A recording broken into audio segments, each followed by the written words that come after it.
IB Fajardo, thank you po. May hulog po ako ng simula November. 560 for November, 1,540 for December, 1,575 for January, 1,950 for February, 1,875 for March, pero mag-voluntary po ako.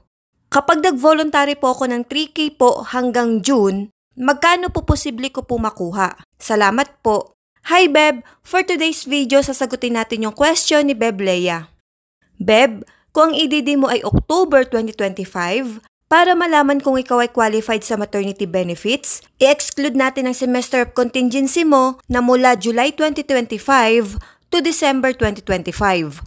Now, ang magiging qualifying months mo ay mula July 2024 to June 2025. Dito po magse-select ng at least 3 to 6 highest monthly salary credits para ma-compute ang maternity benefits mo. Pwede ka pa pong magbayad hanggang June 2025 at kung kaya mo ng 3,000 per month as voluntary member, mas okay po. Make sure na mabayaran mo ito bago matapos ang June 2025 para iwas late payment.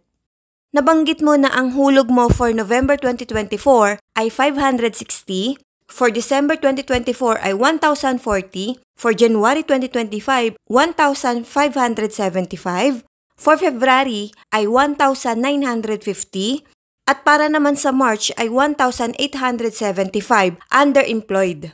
Then, nag-voluntary contributions ka po mula April 2025 to June 2025 ng 3,000. Ito po ang magiging monthly salary credits mo or MSC.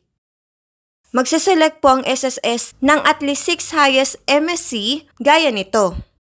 Then, i-add lang po yung 6 highest MSC within 12-month period bago ang semester ng iyong panganganak for the total of 96,000. Beb, hindi po ito yung makiklaim mo. Next, para naman makuha yung average daily salary credit or ADSC, i-divide natin ito sa 180 days. So ito po yung ADSC mo.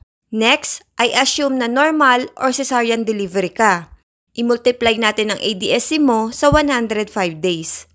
Then, ang magiging estimated maternity benefit amount mo ay 56,000.